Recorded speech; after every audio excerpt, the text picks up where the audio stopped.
Bismillahirrahmanirrahim. Assalamualaikum warahmatullahi wabarakatuh. Waalaikumsalam warahmatullahi wabarakatuh. Yang terhormat Bapak Kepala Sekolah SMK SIM Teranakan, yang saya hormati teman-teman guru SMK SIM Teranakan dan perwakilan dari staf tata usaha SMK SIM Teranakan. Alhamdulillah pada siang menjelang sore ini kita masih diberi waktu, diberi kesehatan sehingga kita dapat berkumpul di ruangan ini dalam keadaan sehat walafiat.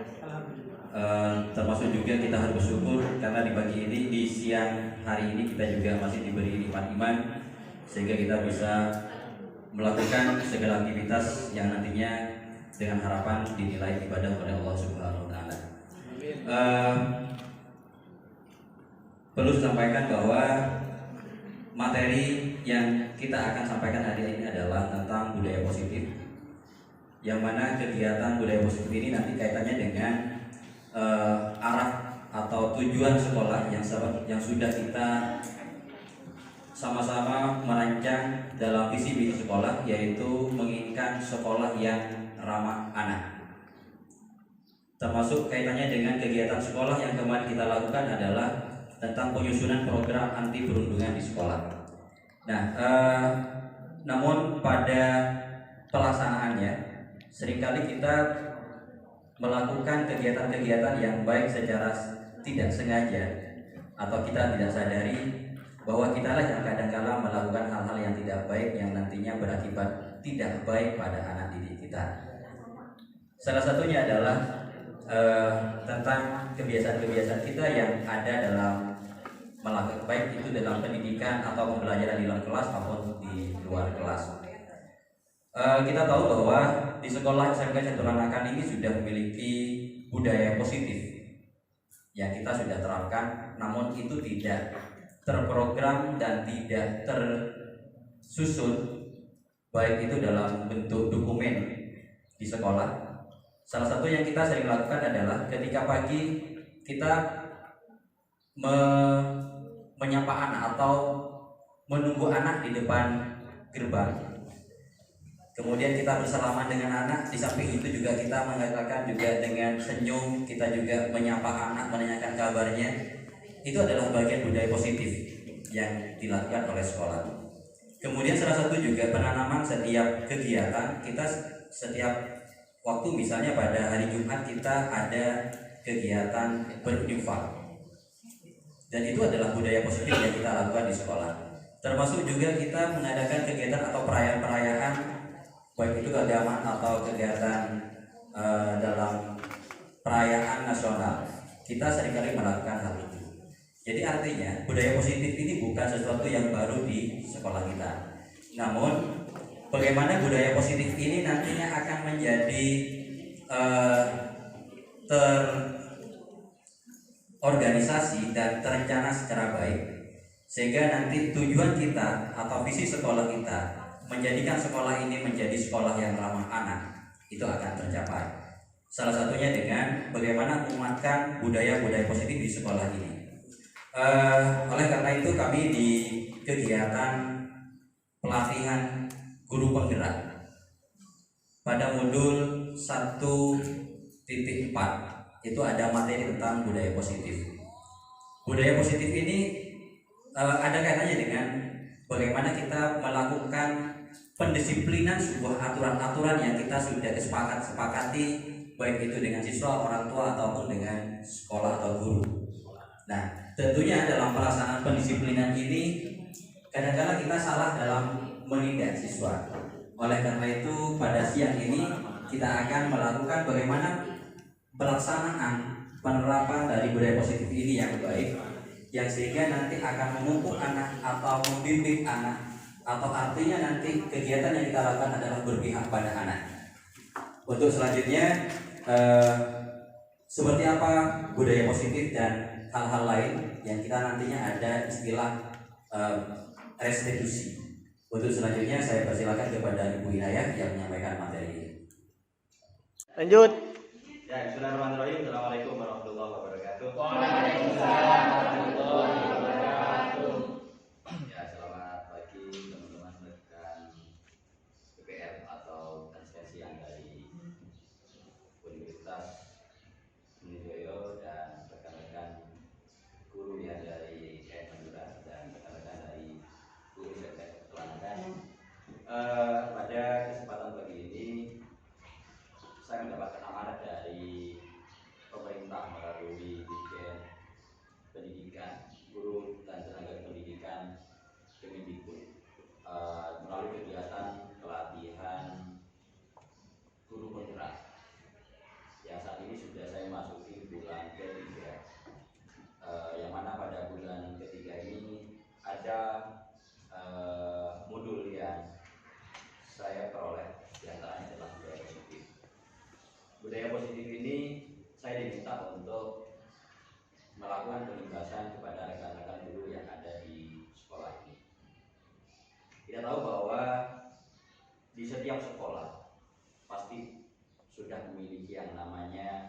sudah menjadi kebiasaan di sekolah. Sebagai contoh, rekan-rekan setiap hari pagi itu pasti sudah mendapati ada berapa di antara kita itu yang berdiri di depan gerbang sekolah menyalami siswa, gitu kan ya. Kemudian kita sambil ngobrol menyapa, itu adalah bagian dari budaya positif. Apa yang kita ambil dari sana bahwa kita menyapa itu sebetulnya adalah bagaimana kita menghargai mereka sebagai kita menunggu mereka pun juga adalah oh ternyata saya ditunggu oleh bapak ibu di sekolah. Itu adalah hal-hal yang budaya positif. Nah, kaitannya dengan budaya positif ini, kita seringkali budaya positif ini menjadi cita-cita setiap sekolah, bahwa sekolah menginginkan sekolah yang baik, yang memiliki karakter siswanya yang baik, disiplinnya yang baik, pokoknya semuanya baik di sekolah ini. Namun kadang-kadang ketika menginginkan cita-cita ini, kita salah dalam menerapkan. Contoh, ketika kita selama ini menerapkan disiplin, kita sama seperti di militer. Ketika mereka misalnya jam 7 harus datang di sekolah, sudah hadir di sekolah, kita mendapatkan siswa yang datang jam 7.50 atau jam 7.15. Apa yang kita lakukan di sana? Pasti akan seringkali kita melakukan yang namanya menghukum. Menghukum bervariatif. Selama ini kita ada yang hukum yang katanya baik. Contoh, ketika mereka terlambat, kita beri mereka tugas sebelum masuk kelas atau syarat masuk kelas adalah menyapu halaman sekolah. Itu kesannya baik, tapi itu ada namanya hukuman. Ya. Yang namanya hukuman pasti akan kesannya negatif. Ya. Maka di sini ketika kita masuk menanyakan apa sih maksud dengan disiplin dan nilai-nilai kebajikan itu, nilai-nilai kebajikan ini sama dengan nilai-nilai positif yang ada di sekolah. Bahwa dalam budaya kita makna kata disiplin di mana sesuatu tindakan yang dilakukan seorang pada orang lain untuk mendapatkan kepatuhan. Sebetulnya kita melakukan pendisiplinan ini adalah mereka patuh. Namun ketika bagaimana mereka patuh, seringkali kita melakukan yang namanya ancaman. Kadang-kala dengan sanksi atau hukuman-hukuman yang mengarah ke fisik. Atau kita menjemur, suruh push up gitu kan ya. Itu adalah mengarah ke fisik. Dalam hal ini kita selama ini di kurikulum 2013, mungkin di antara rekan-rekan yang masih menerapkan kurikulum 2013 itu kalau melihat pada pendidikan-pendidikannya yang saintifik dan yang lainnya, yang mana arah semua dari tujuan pembelajaran itu adalah tercapaian pembelajaran. Kita tidak memperhatikan bagaimana kesiapan mental anak, bagaimana kesiapan fisik anak, bagaimana mereka siap belajar atau tidak. Yang penting kita masuk, assalamualaikum, absen langsung mengajar. Setelah kita mengajar, mereka dites. Kalau misalnya tidak berhasil, maka kita memberikan hukuman nilai jelek. Kemudian kita lagi memberikan pembelajaran lagi, dinilai lagi jelek. Maka ketika tiga kali nilai jelek, maka kita memvonis anak ini bodoh. Ya. Selama ini kita melakukan cara seperti itu karena target kita hanya ketuntasan belajar, bukan kebermaknaan belajar. Sehingga pada implementasi kurikulum Merdeka ini sebetulnya berangkat dari pemikiran Ganjar Dewantara yang ini merupakan bapak pendidikan di Indonesia, mengatakan bahwa tugas guru ini bukan lagi sebagai sumber satu-satunya ilmu yang akan disampaikan kepada siswa, atau dengan kata lain, siswa adalah objek dari apa yang kita lakukan di sekolah. Akan tetapi menurut beliau bahwa tugas guru adalah menuntun setiap anak didik sesuai dengan potensi dan bakat yang dimiliki untuk mendapatkan kebahagiaan hidup baik sebagai individu ataupun sebagai anggota masyarakat. Nah, ketika misalnya menuntun, beliau mengatakan kita sepertinya sama dengan ada istilah yang mungkin bagi mereka yang terbiasa memahami ilmu dalam kita di agama itu ada namanya taklim ta'lim ya. Taklim ta'lim itu adalah siswa atau murid harus patuh pada gurunya. jika ingin mendapatkan keberkahan ilmu gitu. Nah ini kadang-kala dianggap hanya diambil yang penting patuh, kamu nggak patuh maka nggak perlu ilmu. Nah, ini kita hanya sebagai orang yang harus di atas, siswa harus ada di bawah. Padahal kenyataannya tidak seperti itu, bahwa kita sebetulnya dalam mengajar itu kita adalah menghamba pada murid. Sama dengan halnya kita nanti suatu saat ketika kalian punya anak, maka anak itu jangan dianggap sebagai objek yang harus melakukan apa yang kita pikirkan, mereka terapkan, atau apa yang kita inginkan, maka anak kita harus melakukan. Tidak seperti itu. Jika ada cara-cara seperti itu, maka anak biasanya cenderung menjadi anak yang liar. Maka dia ingin segera-segera terbebas dari belenggu orang tuanya, sehingga apa akibatnya? Melampiaskan semuanya ketika di sekolah.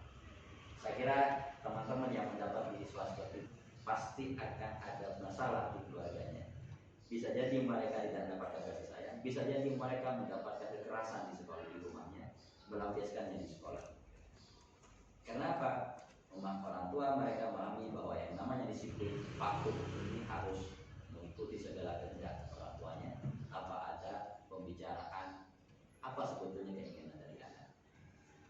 Oleh karena itu nantinya kita dalam hal ini sama dengan yang disampaikan tadi oleh Kiai Dewantara, bahwa sebagai pendidik tujuan kita adalah menciptakan anak-anak yang memiliki disiplin diri, sehingga mereka bisa berperilaku dengan mengacu pada nilai-nilai kebajikan universal dan memiliki motivasi intrinsik, bukan motivasi ekstrinsik. Saya kira kalau yang bahasa Indonesia ini gak asing dengan istilah intrinsik dan ekstrinsik. Baik yang kita mungkin paham hari ini. Artinya ketika misalnya kita melakukan sebuah pendisiplinan hanya dengan ucapan yang keras, ataupun mungkin hukuman yang katanya kita ini adalah menerapkan kedisiplinan, maka itu yang kita lakukan adalah bukan kepatuhan, tapi ketakutan. Maka hal itu bukan dari dalam, tapi dari luar, ekstrinsik. Ketika sudah kita, makanya saya masih ingat dengan lagunya Ari Lasso, masih ingat apa lagunya? Yaitu bagaimana untuk merebut hati seorang perempuan, maka curilah hatinya, maka dia akan mengikuti apa yang kita lakukan. Mungkin sama dengan seperti ini. Ketika misalnya kaitannya dengan dari dalam, maka kita harus jangan melakukan cara kita memiliki memang 5 faedah. Seringkali dalam melakukan ini hanya maksimalkan 5 faedah itu, tapi kita tidak pernah melakukan yang namanya pendekatan batin. Padahal pendekatan batin ini tanpa kata pun kadang-kadang orang menangkapnya maksud kita. Nah, apa saja yang masuk dengan nilai kebajikan di sini? Bahwa kita saat ini dengan menerapkan kurikulum merdeka ada yang namanya setiap hari Jumat. Teman-teman kalau misalnya perhatikan, ada setiap Jumat itu tidak ada pembelajaran di kelas 10. Itu sebetulnya pada kegiatan P5, yaitu proyek penguatan profil pelajar Pancasila. Maka teman-teman harus familiar dengan istilah P5 ini. Karena saya yakin kalau misalnya rekan-rekan sudah nanti masuk ke dunia pendidikan di sekolah pada tahun 2024, maka yang namanya kurikulum merdeka ini sudah dilakukan pada semua sekolah. Maka yang namanya P5 ini bukan hal yang asing lagi. Dulu namanya pendidikan karakter. Sebelum pendidikan karakter ada namanya sikap. Maka di 2013 itu ada 3 penilaian. Ada afektif, ada kemudian dulu pasti ada 2 afektif dan psikomotorik ya. Kemudian ada pengetahuan, baru ada keterampilan. Setelah itu dipotong lagi hanya pada afektif, motorik kan ada 31. Ada sikap namanya, pengetahuan dan keterampilan. Nah saat ini dengan pembelajaran kurikulum merdeka ini, profil Pancasila ini ada pembelajaran tersendiri, kemudian ada rapor tersendiri. Ya saya kira nanti untuk arahan P5 ini kenapa harus dilakukan, saya rasa salah satunya adalah bagaimana kita tidak melakukan lagi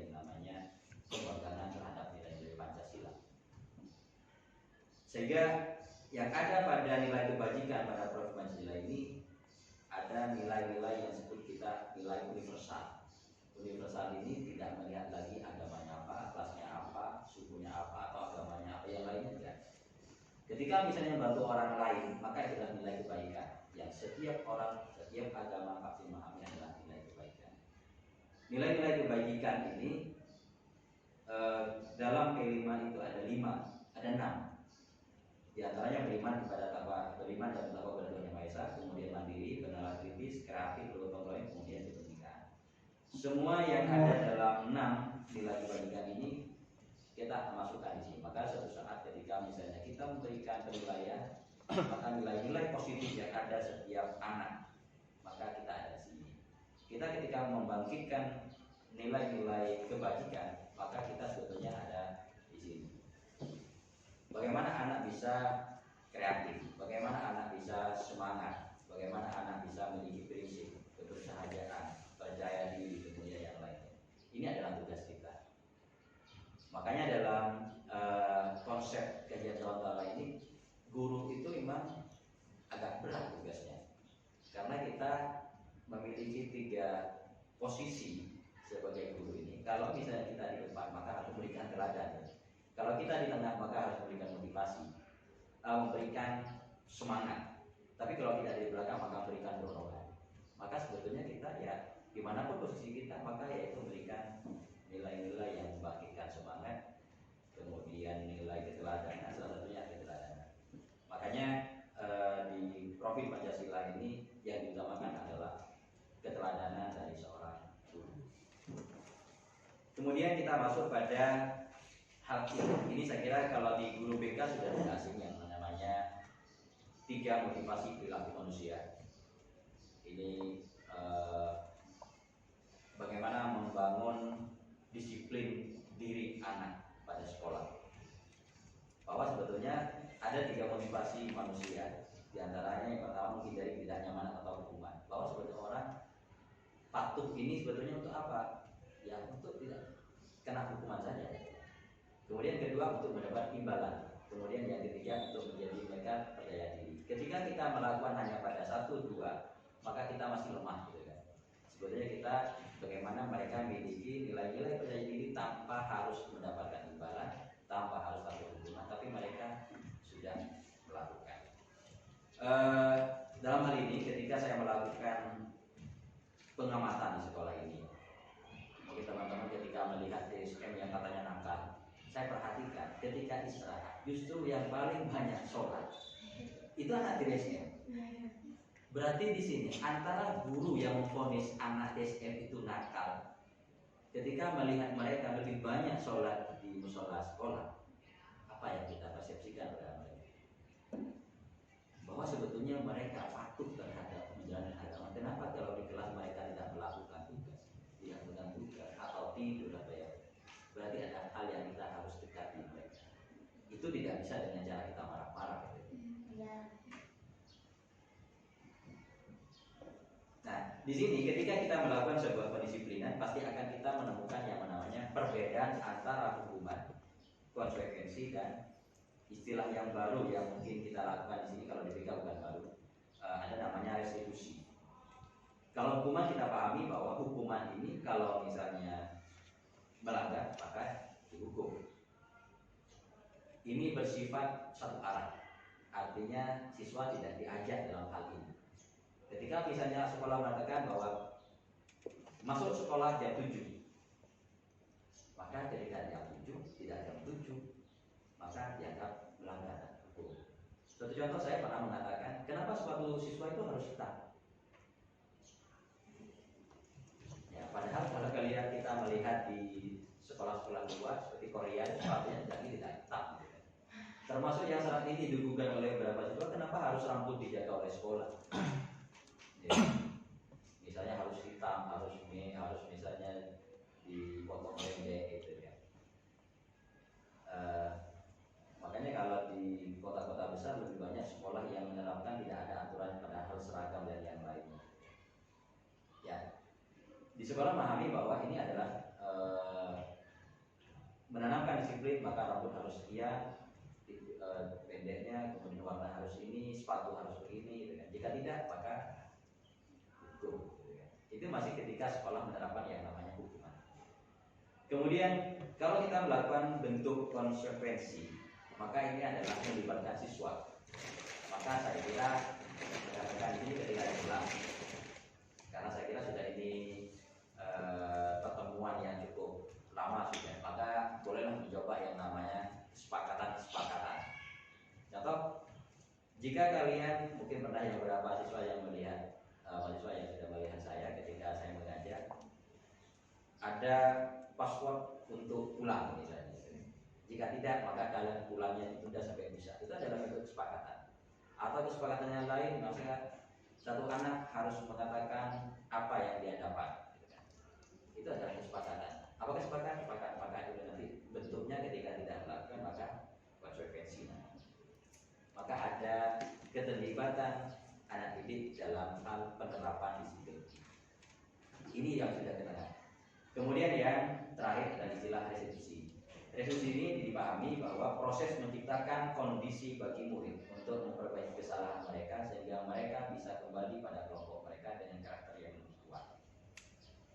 Artinya di sini restitusi ini ketika mendapatkan siswa yang melakukan pelanggaran, entah pelanggaran apapun yang dilakukan, kita tidak lagi marahi, justru kita menanyakan dan kita tidak berikan solusi di sana. Kita hanya, makanya ada istilah sekarang adalah coach. Coach itu dulu dipahami hanya di sepak bola, tapi saat ini coach itu sudah ternyata lebih lama lagi. Istilah coach itu ada di perusahaan. Entah istilah coach ini masuk ke dunia pendidikan apa karena menteri pendidikannya kita adalah orang di pengusaha ya. Maka istilah coach digunakan. Ternyata cukup baik istilah coach ini. Artinya ketika mendapatkan siswa melanggar, kita memanggil tanpa harus marah. Maka dalam hukum sebab akibat itu ketika misalnya ini melakukan ini, maka pasti akan ada sebab-sebab yang dilakukan. Maka itu yang kita kejar. Ketika mereka sudah menyebutkan sebab-sebabnya, kira-kira apa yang akan dilakukan sehingga mereka lah siswa itulah yang akan melakukan yang namanya solusi yang atas dirinya yang baik mereka lakukan. Sehingga di sana kita melakukan yang namanya hanya penguatan-penguatan saja. Jika kita cukup melakukan ini, maka yang namanya capek atau marah-marah di kelas saya kira mungkin tidak lagi marah. Tapi karena sudah kita lama dalam hal penerapan pendisiplinan dengan cara negatif, pasti arahnya hukuman, maka kayaknya kita tidak puas ketika melihat anak melanggar sebuah pendisiplinan, kita tidak teriak atau marah atau yang lain. Dan saya termasuk orang yang mungkin sedikit boleh melakukan seperti ini karena saya terbiasa dalam pendidikan yang sifatnya masih mempercayakan bahwa melakukan hukuman itu bukan karena benci kepada anak itu, tapi hanya ingin menghukum kesalahannya saja. Dalam kisah-kisah yang ada di dunia pesantren itu pernah kita seperti itu kan ya, mendengar mungkin ada yang alami di pesantren, ada santri yang nakal kemudian diludahi oleh ustadznya, tahu-tahu setelah dia keluar dari pondok alim gitu ya. Atau sekarang atau kita mungkin suruh berdiri sampai seharian, tahu-tahu setelah itu mereka jadi apa ya, itu kembali mungkin bisa jadi kita melakukan seperti itu asalkan kita ketika melihat hanya menghukumnya itu ada kesalahan yang bukan menghukum pada anak ya. Sehingga mungkin saya sendiri pun juga masih melakukan hukuman yang sekiranya membuat mereka tidak marah. Saya masih sering misalnya melakukan yang namanya ketika anak melanggar ditanya dulu, kamu minta hukuman apa? Misalnya baca atau ngaji, atau misalnya push up, atau misalnya suruh berpidato gitu. Artinya mereka ketika anak misalnya nggak bisa ditebak penilaian, berarti anak nggak pilih ngaji, berarti ngajinya nggak ya. Kalau anak misalnya nggak bisa lebih, berarti teman dalam hal sastra. Dicubit saja pak, ya, akhirnya ya dicubit. Dicubitnya pun anak nggak, sekiranya nggak marah gitu ya. Gimana cubitnya marah ya? Sambil diajak ngobrol. Saya ingat dulu saya ketika nyubit itu, saya kan dulu minuman. biasa dicubit ya sakit gitu kan, dia anak ketawa itu kan, ya itu mungkin bagian yang cara guru sehingga menghukum yang tidak membuat anak dendam gitu ya. Mungkin suatu saat atau pada hal-hal tertentu tidak boleh melakukan seperti itu. Kemudian dalam hal diskusi ini ada yang namanya keyakinan kelas, maka nanti sebagai kenang-kenangan di antara teman-teman di sini, maka saya ingin di antara kalian membuat poster tentang keyakinan kelas. Yang baik nanti akan saya buatkan posternya seperti yang ada di depan-depan ruang guru yang kaca itu. Ya. Kalau bisa mungkin bentuk layoutnya. Namun kita harus tahu dulu apa sih keyakinan kelas. Kenapa tidak peraturan saja? Kita sudah tahu bahwa peraturan ya seperti tadi, peraturan hanya sifatnya dilarang. Siswa dilarang berpakaian, siswa dilarang berambut pendek, siswa dilarang, itu dilarang semua. Maka katanya Ibu BK itu nggak boleh, itu kok semuanya negatif gitu ya. Ya, kok tidak ada yang arah positif. Makanya kita menggunakan yang namanya menggunakan keyakinan kelas. Untuk mendukung motivasi prinsip ini, kembali ke nilai-nilai atau keyakinan lebih menggerakkan seorang dibandingkan mengikuti serangkaian peraturan, maka juga keyakinan kelas. Keyakinan kelas bersifat abstrak daripada peraturan. Makanya kalau peraturan ini biasanya dipajang. Tapi kalau keyakinan kelas ini bersifat abstrak karena hanya mereka mengingat saja. Sama dengan kita mendoktrin, kamu tahu ini, ya silakan tahu keyakinan itu ya. Maka setiap anak bisa memiliki keyakinan yang sama dengan yang lain. Dan yang namanya keyakinan kelas ini tidak bersifat stagnan. Maka ini bersifat dinamis yang setiap secara berkala maka bisa ditinjau kembali. Contoh keyakinan kelas di sini. Ya, kembalikan barang di tempatnya. Kemudian dilarang mengganggu orang lain. Ini ketika misalnya masih ada kata dilarang, apakah seperti itu keyakinan kelas? Karena sifatnya masih peraturan. Hadir di sekolah 15 menit sebelum pembelajaran dimulai. Ini masih bentuk peraturan. Seperti apa bentuk keyakinan? Ada yang bisa? Dari kata dilarang atau hadir yang arahnya itu positif.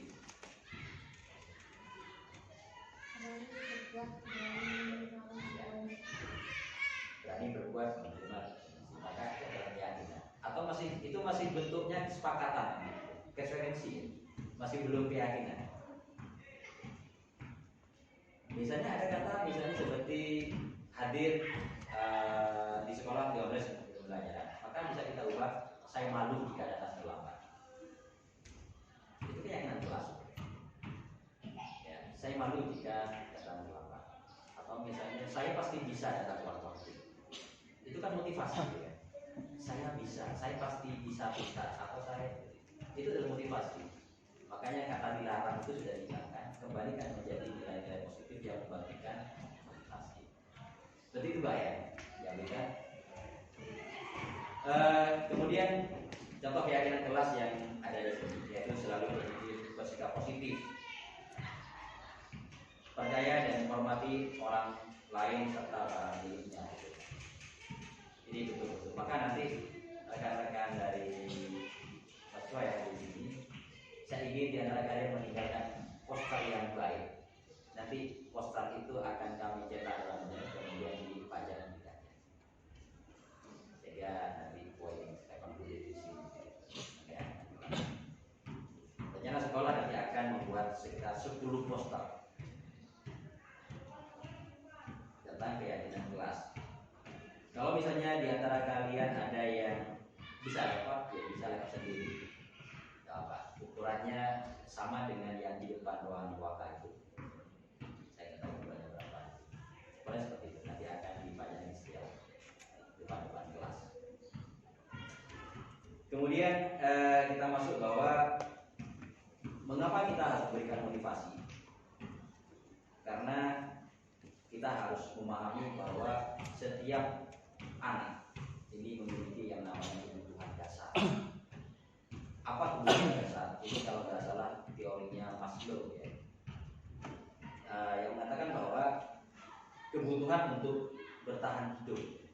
Kemudian yang kedua, setiap anak atau manusia membutuhkan yang namanya kasih sayang dan rasa merasa diterima. Kemudian setiap kita butuh yang namanya kebebasan. Setiap di antara kita atau anak butuh yang namanya kesenangan dan penguasaan.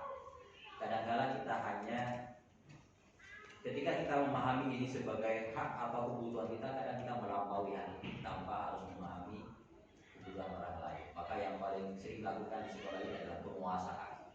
Ketika kelas 3 maka saya senior. Ketika ada anak seperti yang mungkin kalian lihat di depan ini, ada yang anak kelas 10 kayaknya bangka, kemudian apa kamu yang merasa berkuasa.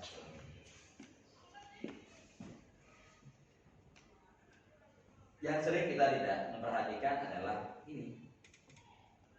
Ketika di kelas kita marah-marah, padahal mereka yang membuat nakal sama dengan anak yang belum punya anak ya. Yang punya ponakan atau anak itu pasti akan paham. Ketika misalnya anak kita nangis, itu bukan karena lapar saja. Ketika anak kita atau ponakan kalian yang mbak kalian atau yang lainnya misalnya melihat kemudian minta ini, sebetulnya mereka tidak butuh. Saya hanya ingin tahu bagaimana orang tua menghadapi saya. Itu adalah bentuk ingin diterima saja. Kalau kenyataannya ketika dihadapkan, aku beli apa? Dia hanya ingin bahwa saya milik orang tua. Sama di sini. Ketika dari sekian anak yang ngajar di kafe yang jumlahnya sekitar 40, bagaimana kalian menghadapi? Ya, mungkin yang punya pengalaman bingung ya. Ya, maka cara-cara seperti ini, maka nanti salah satunya adalah melihat dari sekian jumlah anak itu pasti akan ada yang memiliki rasa penguasaan diri di kelas. Carilah anak itu, ya dekati anak itu sehingga mereka bisa diterima, mendapatkan perhatian. Saya kira itu bisa akan kita dalam kita itu namanya vibrasi. Pernah dengar istilah vibrasi? Vibrasi itu contoh ketika saya diam tanpa berkata-kata, saya hanya terlihat susah, atau ketika saya noleh, kalian menoleh, itu namanya vibrasi. Saya berdiri, itu aku diri. Ada yang kalian berdiri, itu namanya vibrasi. Maka dalam satu kelas itu pasti akan ada yang namanya anak-anak yang menonjol dalam hal-hal yang lain, yang itu bisa kalian dekati. Kalau kalian bisa mendekati anak yang dianggap nakal itu, kita bisa kuasai anak itu, maka yang lain itu akan yang nakal seperti itu. Biasanya itu membantu kita. Saya sering lakukan seperti itu. Ketika misalnya kelas TGSM, ada anak yang nakal, maka saya kadang-kadang dia memanfaatkan ya, memberikan peran pada mereka, entah dalam absen atau mencatat siapa yang berbicara, diberi tanggung jawab. Kamu duduk sini ya, kamu sambil memperhatikan. Kalau pakai laptop kamu jadi operator, sedia langsung dia belajar mengoperasikan laptop. Kan dia membaca juga. Kembali lagi ke depan, jadi memfasilitasi mereka untuk belajar dalam hal lain. Atau salah satu tugas yang lainnya begini, kamu gak usah mengerjakan sudah apa karena saya nanti mungkin belajarnya di luar waktu gitu kan. Tugas kalian kan hanya apa? Mencatat temannya yang misalnya yang sering sebentar pernah HP gitu kan. Jadi beri seperti itu. Tulis lagi pernah HP. Terus seperti itu. Dia dikasih pekerjaan untuk bicara temannya yang pegang HP saja. Manfaatnya apa ke kita? Satu, mereka akan bisa kita redam. Yang kemudian yang kedua, ketika anak diminta jawab seperti itu, mereka ternyata bisa juga melakukan. Itu mungkin cara-cara kita dalam hal ini ketika kita memahami bahwa kebutuhan dasar hidup anak kita ya ada seperti ini. Ya, yang ada jam berapa? Seringkali kita dalam hal menerapkan pembelajaran ada istilahnya di sini ada 5 posisi kontrol. Di posisi kontrol ini yang sering kita lakukan adalah bagian awal penghukum. Padahal di antara banyak posisi yang kita lakukan, kita bisa selain kita melakukan sebagai penghukum, kita juga membuat pramuka musyawarah. Kita bisa posisikan sebagai teman, kita memposisikan sebagai mantau. Tapi yang lebih baik ketika kita bisa memposisikan sebagai orang yang membuat masalah, membuat orang merasa bersalah itu dengan cara ketika anak terlambat atau di sekolah ini ada kedapatan siswa merokok, kemudian kita panggil, mereka suruh merokok di depan banyak orang. Itu sebetulnya apa yang kita inginkan dari anak? Anak itu menjadi apa ya? Awalnya inginnya mereka tidak lagi kapok misalnya atau jerah terhadap. Sebetulnya itu menjadikan mental dia. Mempermalukan seseorang di depan banyak orang itu akan menjadi anak terlebih dahulu. Ya. Maunya kita adalah mereka merasa bersalah terhadap pelanggarannya. Ternyata salah. Maka saya kadang-kadang ketika melihat ada guru yang melakukan jumbo seperti itu sudah melakukan ya, suruh jongkok jalan banyak orang gitu, banyak cewek atau cowok itu adalah merasa itu kontrol yang negatif, membuat orang merasa bersalah, kemudian akhirnya pasti akan menjadi dendam. Itu pasti akan. Kita juga bisa posisikan sebagai teman. Teman itu ya ketika kalian misalnya mengajar, ayo diam, kasihani saya, gitu kan. Saya di sini hanya guru magang, gitu kan. Nanti kalau ketemu guru pamung saya nilai jelek, gitu kan. Itu berarti kalian sebagai posisi teman, gitu. Ya, gak apa-apa, boleh awal-awal seperti itu. Gimana nanti saya akan observasi, gitu kan. Saya minta tolong ya, nanti yang diam saya gitu kan. Tapi saya perhatikan nggak ada yang seperti itu. Kalau tahun-tahun kemarin ada yang sebelum masuk sudah diposisikan hari itu dikasih roti, dijadikan roti selama belajar.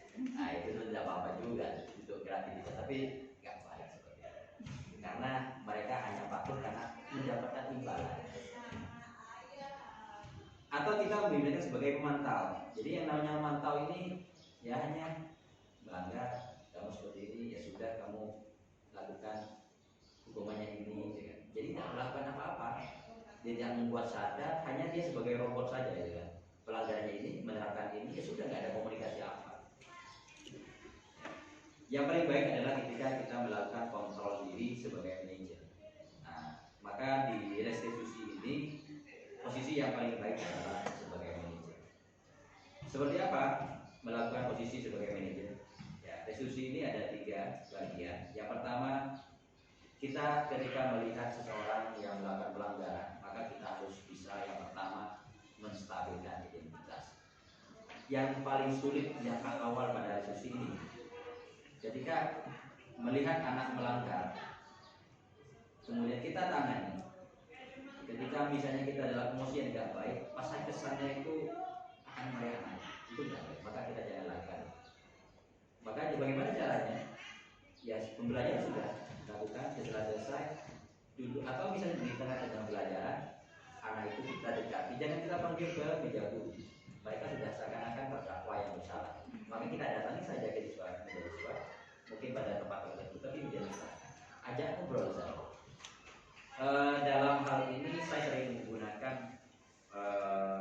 pendekatan sebagai teman awalnya. Jadi menanyakan tentang berasal dari mana, kamu di rumah punya apa, seperti artinya kamu punya ayam misalnya. Saya ingin cari. Jadi hanya ingin ngobrol biar mereka tenang saja dulu. Jadi dibawa kepada mereka tidak lagi apa ya, mengingat pada kesalahannya dulu, tapi dia bawa tenang dulu. Saya kira tahapan seperti ini di pembelajaran itu namanya psikologi remaja.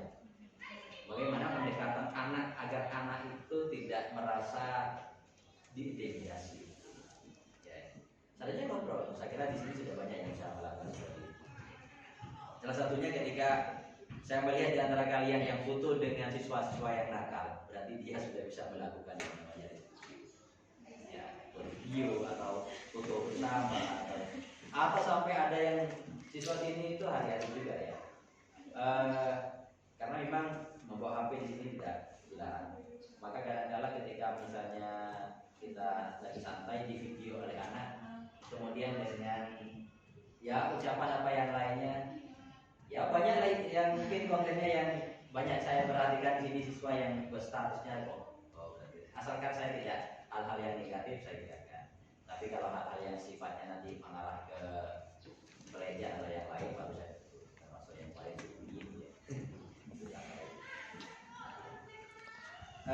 Caranya yaitu pertama stabilkan. Ketika kita berhasil menstabilkan ini, maka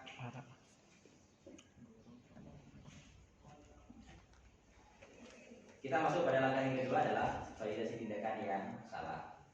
Kemudian yang ketiga menanyakan keyakinan. Nah, tahapan-tahapan diskusi ini kita awali dengan kita menjadikan anak itu adalah diri saya sendiri. Maka kita melakukan setiap anak pasti pernah melakukan kesalahan. Kamu gak usah takut karena bapak tidak seperti itu. Dan bapak justru lebih parah dari kamu. Boleh kita seperti itu, sehingga mereka merasa tenang.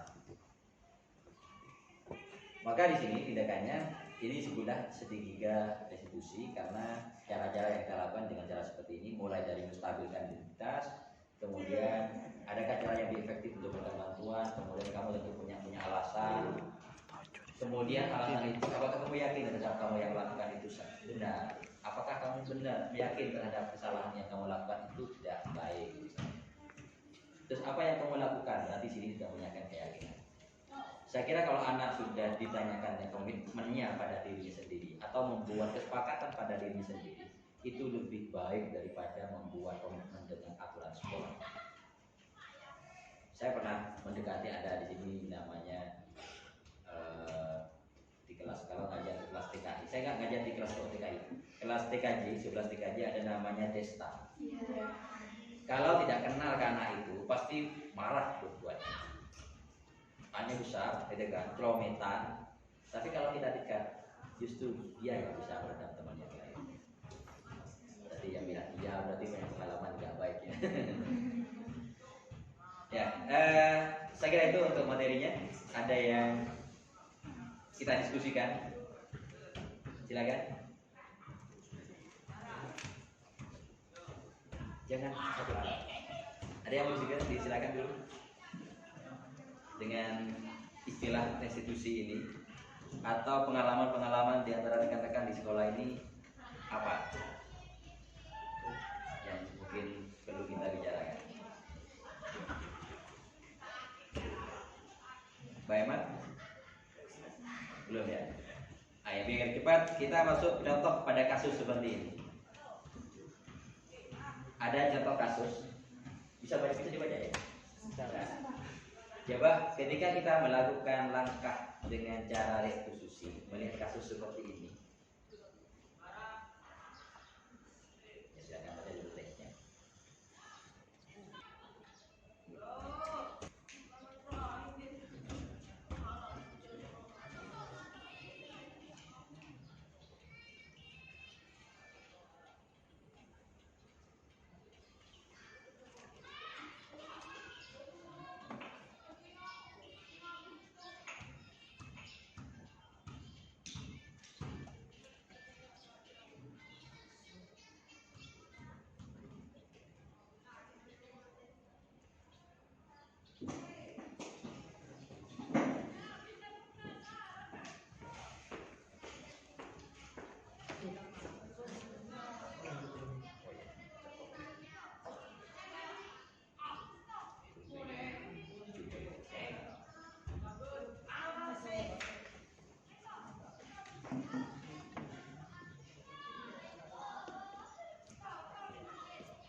Sudah Mbak Nadia? Ini kasus yang dilakukan siswanya namanya Natali dan Vivi. Kemudian ada diperankan oleh Ibu Eni, kemudian ada Ibu Santi, kemudian ada Bapak Hasan. Pak Hasan ini kepala sekolah, kemudian Ibu Santi ini adalah guru yang seharusnya mengajar di kelas itu. Namun karena beliau sakit, maka digantilah Ibu Eni. Nah ini hampir sama dengan kasus teman kalian kemarin. Vivi dan Eni ini membuat Vivi dan Natali ini membuat Bu Eni merasa kelabakan. Ya kan ya?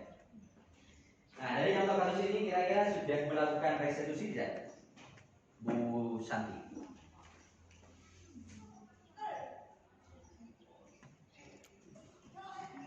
Sudah. Adakah pendekatan atau strategi restitusi dalam penanganan masalah ini? Sudah ada? Belum ya? Belum. Kemudian Kemudian apakah yang dilakukan oleh Bu Vivi? Bu Vivi ini posisi yang dilakukan, kira-kira posisi apa yang diambil? Sebagai teman? Sebagai pendukung? Oh, Bu Eni. Oh, Bu Vivi. Sebagai teman. Ya. Karena di sini Bu Eni mengatakan, ayolah anak-anak itu kan. Saya takut dimarahi oleh kepala sekolah. Itu adalah berarti Bu Eni ini masih sebagai posisinya diambil adalah sebagai teman. Kemudian apa yang dilakukan oleh Vivi dan Natali, mereka sudah melakukan yang namanya tentang keyakinan diri terhadap kesalahan mereka dengan cara yang dilakukan oleh gurunya, yaitu pendekatan restitusi. Sudah ada? Ya, Bu Santi.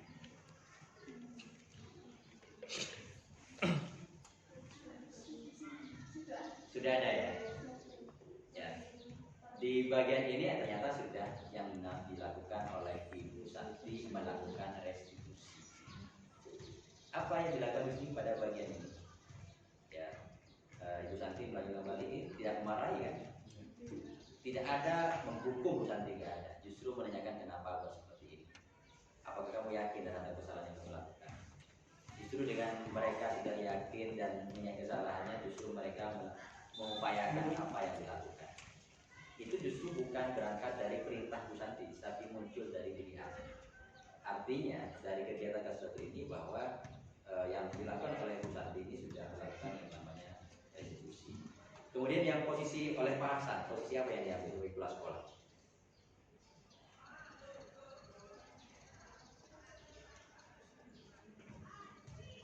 Ya, kepala sekolah memberitahu Pak Hasan bila lain waktu ada di dalam maka mereka akan mengusulkan Ibu ini sebagai guru pengganti. Ya, nampak ya posisinya Pak Hasan di sini karena hanya bagian cerita saja tapi tidak ada masuk dalam bagian cerita. Saya kira dari kasus ini kita dapat memahami bahwa ketika kita tidak lagi memarahi anak ketika anak melakukan indisiplinnya, maka artinya kita bisa melihat kalau membiarkan tapi nggak memarahi, tidak memarahi tapi membiarkan, maka kita sama dengan cuek gitu kan, hanya ya pemantau saja. Tapi kalau kita melakukan penanganan terhadap anak tapi dengan cara tidak memarahi, maka kita melakukan yang namanya restitusi. Restitusi itu mengembalikan anak pada kesalahan-kesalahan mereka yang lakukan, sehingga anak dapat belajar dari kesalahannya dan kembali lagi pergi diri agar menjadi diri yang lebih baik. Itu adalah restitusi. Maka ternyata ilmu psikologi itu penting dalam pendidikan. Kita selama ini makanya kenapa di guru itu harus pendidikan, bukan dari pendidikan keguruan, bukan murni. Karena kalau dari murni bisa jadi dua hal yang tidak dilakukan oleh guru. Mereka tidak paham pedagogik. Dua, pasti dia tidak akan paham yang namanya psikologi pendidikan. Ternyata dalam dunia pendidikan kita yang dihadapi sama dengan dokter seperti ini. Dokter itu melakukan awal sebelum penanganan itu adalah mendiagnosa pasiennya. Sama dengan kita, ketika ada anak seperti itu, maka jangan kata langsung vonis atau memberikan solusi yang kadang-kadang tidak sesuai. Maka sebetulnya ini yang kita harus kembangkan pada saat jika kita bisa melakukan atau menerapkan ini, saya kira beban-beban yang ada di sekolah saya yakin tidak akan terbawa lagi ke rumah. Dan kita tidak lagi terbeban dengan berapapun jam dan jam berapapun mengajar, kita tidak akan merasa terbebani dalam hal itu. Kemudian kaitannya dengan hal ini, saya kira untuk ada yang mau ditanyakan sebelum akhiri? Ada? Sudah ya? Ya. Artinya dari paparan ini kita dapat menangkap bahwa satu, tentang melakukan disiplin itu baik, adanya peraturan di sekolah itu baik, namun yang paling baik adalah melakukan keyakinan sekolah atau keyakinan kelas. Oleh karena itu saya harapkan saya nanti setiap mungkin perwakilan saja dari dua hal ini membuat poster tentang keyakinan kelas. Saya kira kalau yang ini nanti guru BK-nya yang suruh buat apa-apa, yang penting ada perwakilan. Nanti mungkin nanti yang paham ini kayaknya Bu Emma, Bu Rifai ini paham hal ini, maka bisa melakukan ini juga. Maka nanti saya minta kalian membuat poster. Kemudian yang kedua, ketika ada permasalahan dalam hal ini, kita coba diskusikan bersama. Karena kalau permasalahan yang ada di sekolah ini kita tahan saja tanpa orang lain tahu, itu akan menjadi beban batin. Sehingga dalam bahasa Indonesia itu ada namanya konflik batin. Konflik batin itu lebih berbahaya dari konflik fisik, ya, karena membunuh dari dalam itu lebih berbahaya, gitu ya. Membunuh pelan-pelan gitu kan, sakitnya lebih sakit dari digores oleh pisau, gitu kan. Maka hal-hal seperti ini kita harus diskusikan. Ada permasalahan yang namanya siswa sini itu pasti beragam dengan karakter yang masing-masing, dan penilaian setiap guru itu ketika ada anak yang bermasalah pasti akan sama, tidak akan pernah berbeda anak. Oh pasti anak itu ya, makanya ketika saya nyebut Desta, oh Desta ya. Ketika saya nyebut misalnya Hamidi, oh Hamidi, ketika ya, paham itu pasti. Karena simbol-simbol dalam setiap kelas itu pasti ada. Yang ngajar TKJ kelas 12 ada ya? Ada. Kelas 12 ada Nurul Hasan. Oh Nurul Hasan Pak, gitu kan. Paham pasti. Ya itu figur-figur dalam setiap kelas itu pasti kita coba kita lakukan pendekatan seperti itu. Kalau misalnya BK gunakan sebagai studi kasus. Saya perhatikan ada namanya 11 MM, saya aja 11 MM. Saya kenal anak-anak seperti itu. Ada namanya yang maaf fisiknya tidak sama dengan yang lain. Sukro, gitu kan.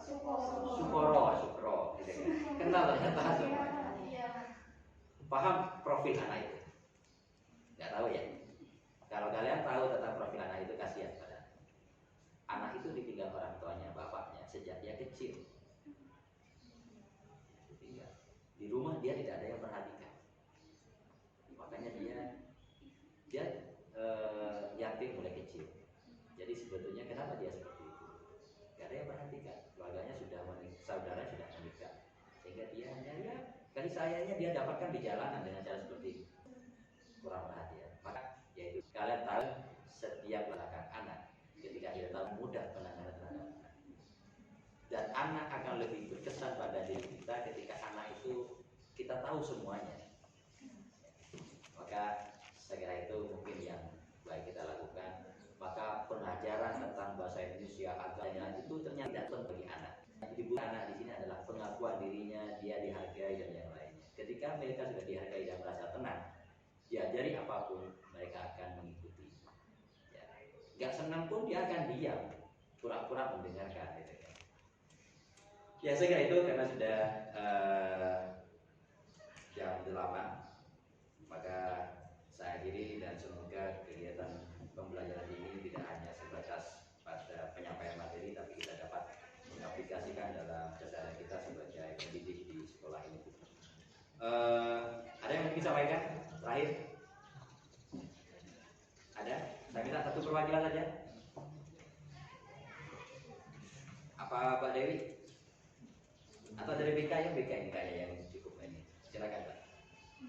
Refleksi apa dari pemahaman dari yang disampaikan oleh awal. BK.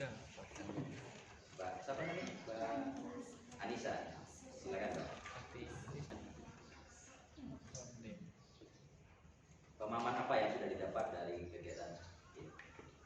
Pemahaman itu kalau ada yang langsung kita lebih kayak menanamkan siswa itu untuk mempunyai apa ya?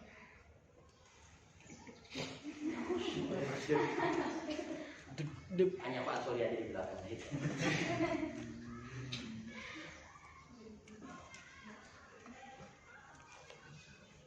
Ya ini Pak. Ya bagaimana kita sebagai guru itu lebih memberikan siswa itu lebih ke pendekatan gitu. Karena apa? Karena siswa itu sebenarnya nggak butuh apa ya kayaknya nggak butuh. Kalau ilmu itu butuh gitu, cuma siswa itu lebih kebanyakan di sini ya, kalau kita lihat karakter siswa lebih banyak mereka itu membutuhkan, kalau di kita kan itu Pak, pendekatan psikoanalisis gitu kan, memahami karakter anak dulu, baru di situ kita melakukan pendekatan. Jadi ya nggak ditekan Pak. Ya, terima kasih. Terima kasih. Ya, Baik. ya saya kira itu untuk hari ini. Semoga pembelajaran atau sharing berbagi ilmu bukan hanya dari saya, mungkin dari teman-teman yang sudah paham ini bisa juga berbagi. Suatu saat nanti saya juga kasih waktu untuk melakukan diseminasi apa yang kalian pahami. Mungkin perwakilan dari YIN. Saya kira itu, terima kasih sekali lagi atas waktunya kebersamaan pagi ini, dan saya akhiri. Assalamualaikum warahmatullahi wabarakatuh. Waalaikumsalam.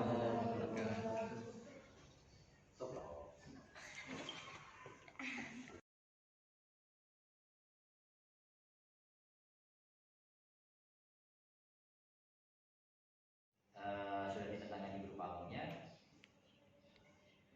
baru nanti di store ke koordinator. Saya nggak tahu yang buat siapa, apakah nanti dari bapak tadi ya, dijadikan satu saja. Untuk sampul saya mengikuti saja. Biasanya IN itu sampulnya hijau, kan? Benar ya? Ya. Untuk kalau misalnya sebetulnya laporan itu yang paling bagus menggunakan A4 dan dulu, maka RTB-nya semuanya gunakan A4. Ya dibuat kalau dulu saya sebetulnya sedikit model skripsi ya, tapi sih kayak kesulitan yang model skripsi seperti itu. Karena di sana saya minta di bagian akhir itu ada identitas dari masing-masing mahasiswa. Karena pasti akan nanti itu jadi rujukan pada periode berikutnya selama masih ada kerjasama dengan IN. Untuk yang UTM baru tahun ini, maka sama juga pelaporan juga sama seperti itu. Sebetulnya yang selain yang permintaan tadi saya itu poster itu ya buat tentang keyakinan yang itu bukan redaksinya dari Google ya. Kalau dari Google itu hampir sama ya, di depan itu di banyak Google saya. Contoh jadi dulu adab itu bukan keyakinan kelas itu. Adab daripada ilmu itu sudah kotak samping lebar. Cari aja hal yang mungkin bentuknya kekinian, atau kekinian itu yang remaja gitu kan, tapi ada nuansa motivasi diri. Siapapun yang membaca seakan-akan saya menulis kalimat ini. Ya, ya kan. Ya, pokoknya seperti itu. Boleh ada kartunnya, ada boleh gambarnya, karena dalam poster itu kekuatannya hanya pada kata-kata yang singkat, mudah dipahami, jelas mudah dipahami. Kemudian makna gambar pun juga mendukung terhadap poster. Kalau misalnya menggunakan kombinasi kata, kalimat dan gambar. Karena di sini rata-rata siswa sini itu lebih banyak cara belajarnya lebih cepat kalau menangkap simbol sebetulnya daripada kata-kata yang panjang. Maka kata-kata kalimat-kalimatnya itu diperpendek saja, lebih menunjukkan gambar. Saya kira itu untuk yang tugas. Mungkin pas sudah selesai nanti seperti itu, nanti baru nanti akan saya buatkan posternya. Karena poster itu harus dicetak sebelum bulan November. Insya Allah bulan November ini sekolah ada kegiatan hari ulang tahun sekolah, ada pameran dan lain-lainnya. Kalau kalian masih mau berkontribusi nanti kembali ke pos, kemudian sini lagi mau lihat, ya silakan Bapak. Yang UTM kayaknya sudah Oktober selesai juga ya, akhir ya. Tapi kayaknya masih ada mengikuti karena dimajukan di awal November hari ulang tahun sekolah. Saya kira itu sudah. Silakan yang mau kembali ke meja masing-masing. Tapi kalau masih juga di sini juga ada masalah, ada kegiatan sudah berakhir kemarin. Ada Sabtu ini terakhir, karena Sabtu itu libur, maka saya kira nggak ada problem. Silakan yang mau kembali, yang masih di sini tidak apa-apa. Ya. Kalau ada yang mau ditanyakan, tanyakan.